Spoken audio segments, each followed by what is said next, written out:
2K Sports pregame show.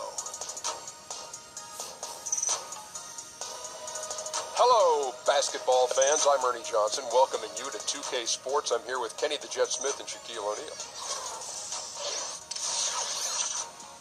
Our game tonight featuring the New York Knicks as they go up against the Boston Celtics in Boston. Well, for Boston, 6 wins in their last 10 games. They'd like to play even better. Tonight, a chance to add to their win total.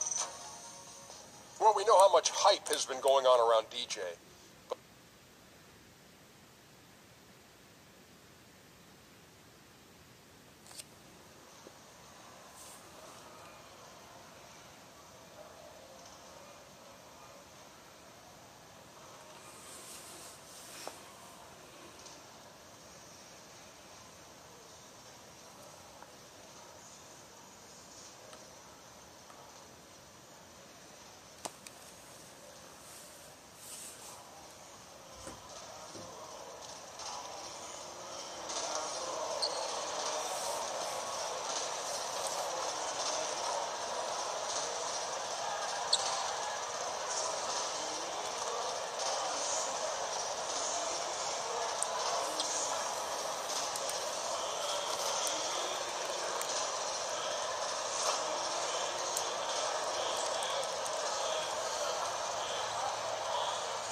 Everyone in their seats here, and let's... Well, guys, thanks, G8. And what's scary is Porzingis is only going to get better. That kind of fearlessness will help him in the long run. And KG, when you were bringing those greats together like you had in Boston, the intersection of you and Doc and Paul Pierce and Ray Allen, all these guys together, everything was alive. But you know, you got to go through something to be able to appreciate something. And I like to think that the joining of myself and Ray Allen and Paul Pierce going to Boston, that we all had to have a journey up until that point and go through something and feel something and have something feel left out. We all was achieved when we all came together. Awards, countless, all-star achievements. But then when it came to total winning and what we all do this for, it was all vacant. And that's what we all shared. And we all shared the same appetite for that share. And I'm telling you, man, when we all got together, we all knew never to let each other down. And we all gave each other 100%. What a time. So a look at our starters for the Knicks. We've got Hardaway. Williams is out there with Porzingis. Then there's DJ Augustine, and it's Cantor in at the 5, roaming the paint.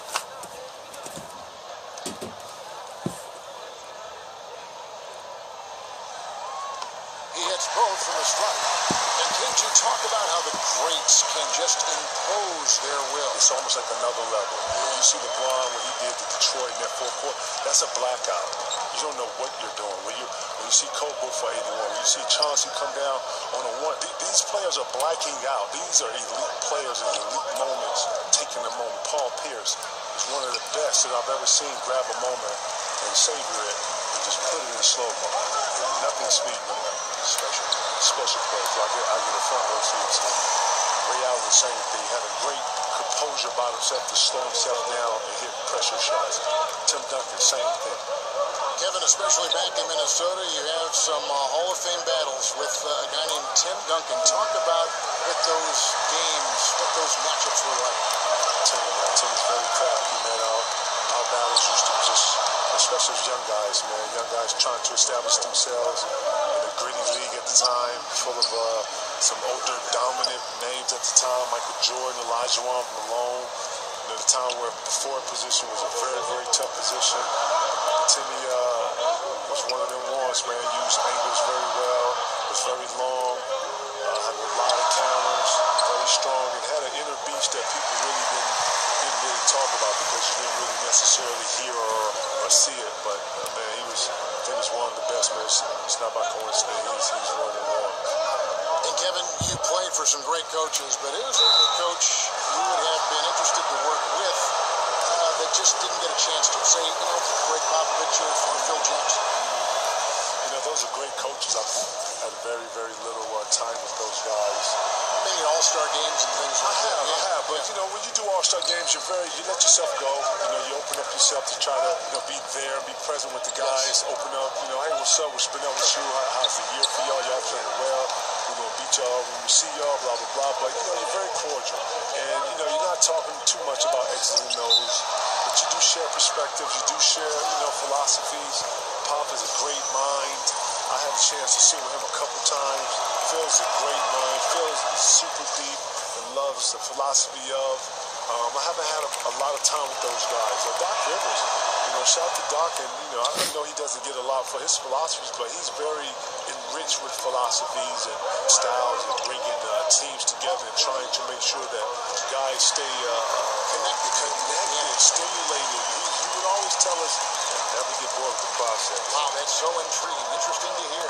And KG, 2 decades later, you still look the same. You don't age. You do not age. Listen, I wish I could use the Beyonce. I woke up like this, but actually I woke up like this and worked out some more, and then worked out a little more to look up. You look great too, bro. What's the secrets, man? I'm following you, watching your advice. Yeah, right. You've been doing this way, man. Ken, what year is this for you, seriously?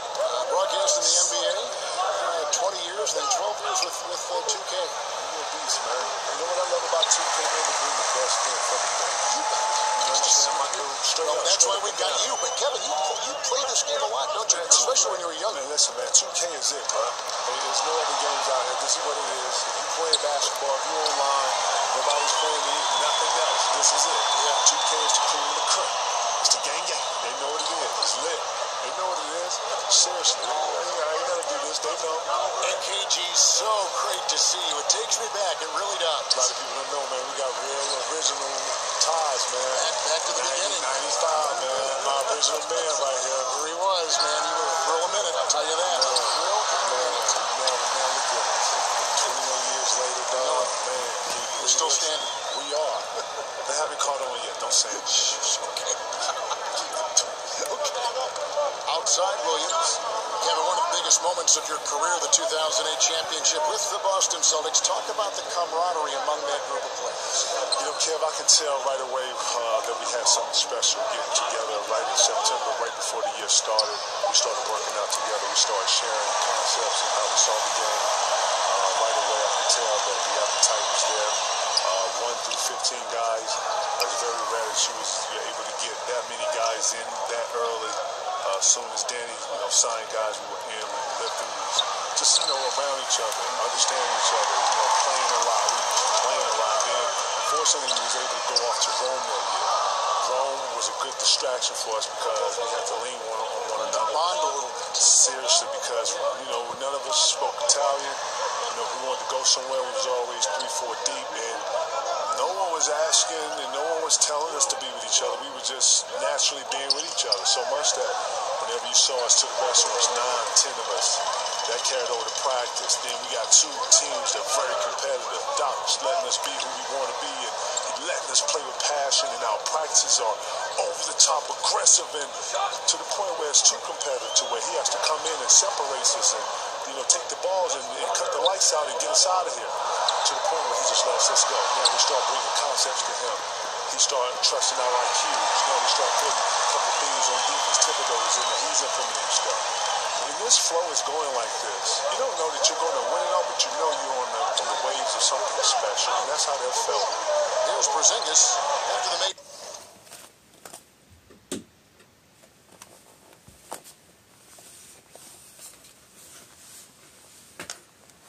Shot from Greg Monroe. On the wing, Hardaway. And the 3 ball is good. Hardaway has got himself going there. His first points of the game on the deep ball.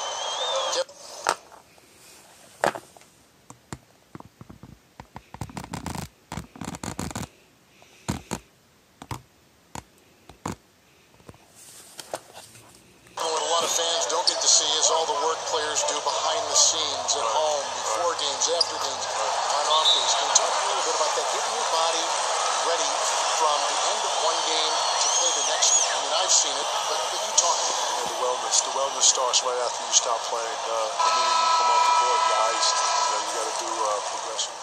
When you played, we all know how intense you were, how much you cared. That, to me, was the thing that you cared so much about the product, about your team, about the game. But some people have said that maybe there was a streak of you that was mean is maybe not the right word, but you were overly aggressive.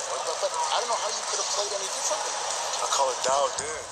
You know, I like to think that if you're trying to accomplish something, then, you know, I only know one way to accomplish it. Gusto, right? You go at it with everything you have. You go to dominate it and take it over.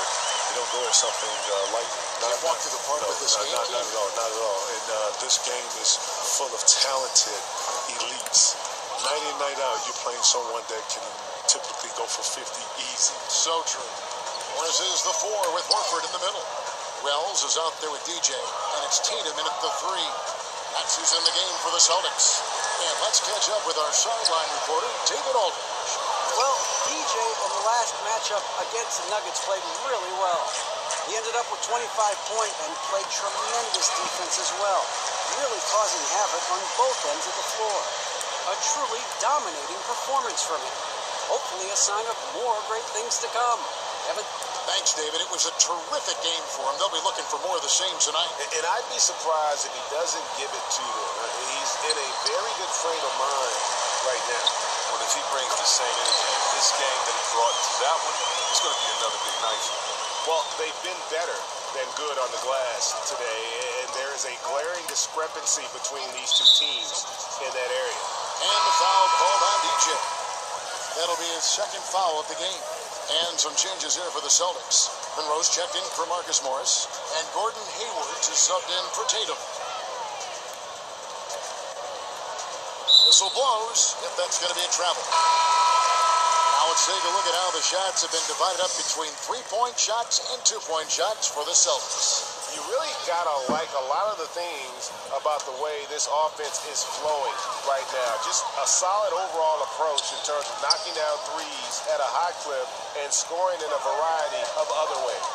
Well, the fans out there watching this, Kev, can you talk about why it's so incredibly difficult to win an NBA title, to become a champion? Why is it such a tough process? Well, just imagine having a goal and you're not pursuing the goal by yourself. Say you and somebody else. Relying on somebody else. Relying on somebody else, okay? So let's just say you and someone are doing something, walking up a hill. Y'all getting ready to go walk up a hill. Well, the speed in which you want to walk at might be different from the other person. And what you realize about when you're trying to reach any goal is that you have to be connected. You have to be understanding of, we're going to walk up it together like at this speed, like this. We're going fast, we're going slow. It has to be a great level of communication and understanding. At the same time, you have to have the same work ethic, because you have to understand you're together. And you don't get to go at this level and leave someone behind. You have to actually, you got to pull them, you got to keep up, whatever it is. All this goes into trying to win. It sure does. That's right. Kevin, we've all seen the evolution of the perimeter-style offense. Do you think it'll ever go so far that we'll see the game come back to an inside-oriented offensive scheme? I think right now that with pace being the way it is now, Kev, I don't see it necessarily going through or going back to playing through the post. Although you have to have an alternative. I think that you just can't be all three-pointers and layups. I think you have to have a constant flow of inside-outside. I think it helps to have a post player. I think having a post player or a true post player that can score and dominate the middle opens up threes and opens up ball movement. You played during the transition too, didn't you? From a grinded-out type of game inside to the spacing that we have now. I did, and I'd like to say that, Doc Rivers started the small ball, and, we were very, very keen on the small ball. So I think in today's game, you got to be able to shoot the three now and be able to handle the ball and put the ball on the floor and make decisions. So it shows that the game is transformed.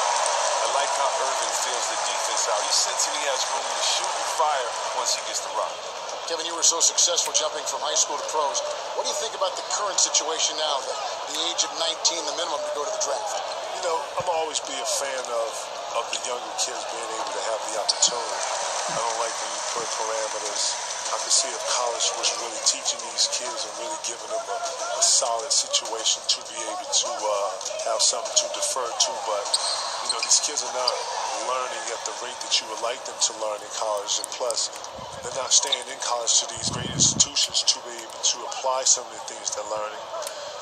So I just think that they're basketball players. They're basketball players, but they should have the opportunity to take advantage of if you're able to play at 17, 18 like I was. Not saying that every kid's going to have that, but you have obviously the D League. You have all these multiple leagues throughout the world and where kids go to play. Now, some kids have missed out just because of that 1 year and some mishaps. And you sit here, you can say, for business is good for this. Listen, the business is what it's going to be. We need to develop and have these kids be professionals more than anything. We need to grow these kids from a skill level and an appetite level. Our game was built off for one to be better than the ones that's come before us. You know what I'm saying? Lou Alcindor came in here. He was, a.k.a. obviously Kareem Abdul-Jabbar. He was more encouraged to beat out Wilt Chamberlain and Bill Russell more than anything.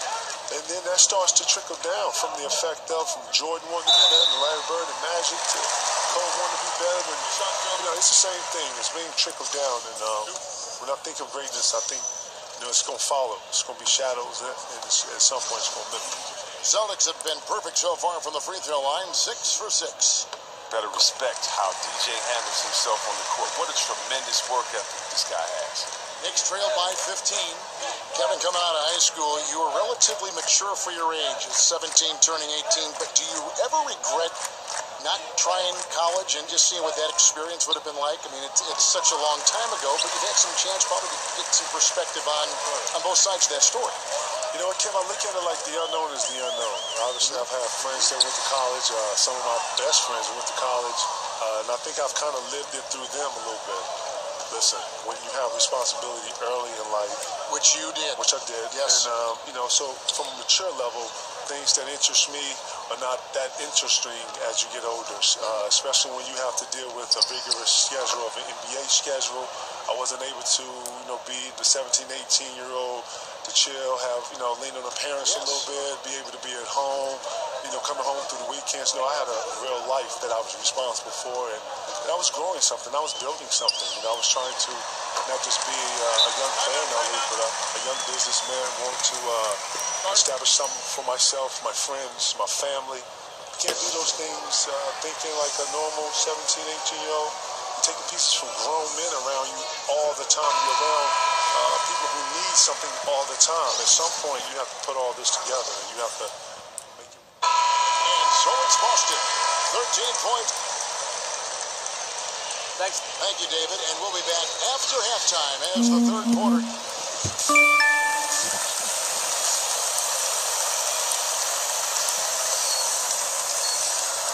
As we begin the second half, first half wasn't even close, guys, and we'll see if there is a comeback on our hands or more of the same as we get the third quarter started. DJ really making a difference here. Yeah, he really gave them a boost in that first half, shot way above his average. Oh, this is like found money, completely unexpected, but it feels great when it happens. And on the floor for Jeff Hornacek starting the second half. DJ Augustine out there with Hardaway. And there's Porzingis. Then it's Williams. And it's Cantor in at the center, locking down the middle. 6 to shoot.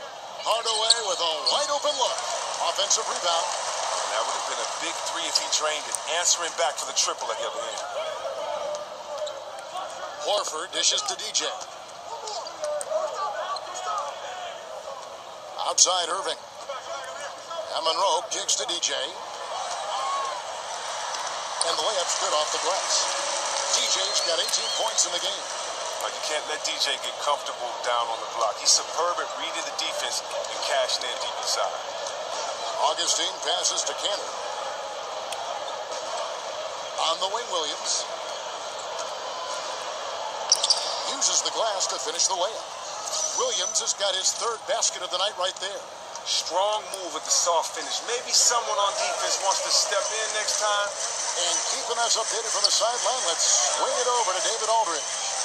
Well, guys, Emmanuel Mudiay spent a year in China prior to the NBA rather than playing in college. A lot of people respect what he did while he was over there. He said, being in a foreign country, everything is different. It made me mentally strong. Now in the NBA, he said, you've got to have confidence because every point guard in this league can play. You've got to keep that edge and be prepared at all times. Kevin? Thanks, David. Mental fortitude is critical, especially when you're a young player in this league. Irving kicks to DJ. Out to Hayward. Celtics passing it around. Monroe dishes to Hayward. Shoots a three. It's hauled in by Porzingis. Porzingis has got his third rebound tonight. They haven't been able to count on his scoring tonight, but still, here they are in the lead. Williams a screen. And Augustine kicks to Hardaway. Off the mark there with the three-point shot. He's not the only one to blame for them being behind, but he hasn't helped their cause much. And that one's good. DJ's got 20. This is not the same defensive team we saw in the first half. They are giving up way too many open looks. Irving against Augustine. And the foul called on DJ. And that'll be his third foul so far. Rozier, he's checked in for Boston. Time call here. The Knicks decide to talk it over. Coming off that loss against the Nets. And look at what they did in the fourth quarter. Just totally out of sync and lacking in intensity. And that turned into that huge comeback.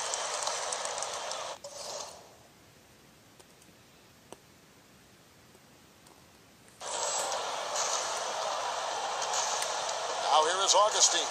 Not a lot of room. Now the dish to Williams. Shot clock at 6. Beyond the arc.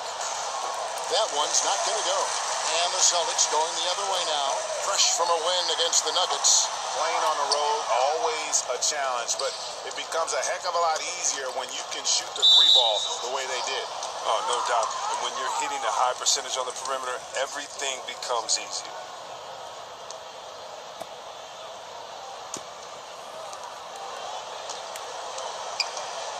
Now here is Augustine. Defense is right there. And a foul called on the shot. Got him on the way up that time, so he'll shoot 2 right here.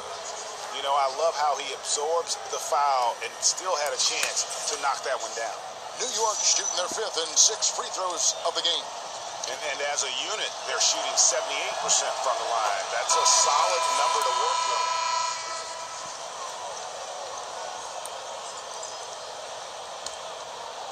Here's Wells. Now, here's DJ. Lays it in without an inch of room around him. DJ's got 22. He's giving them a nice lift this quarter. The shots are falling. And the foul called on DJ. That's it for him. He's fouled out of the game. And so it's Boston easily grabbing this one. It was a tale of two teams tonight.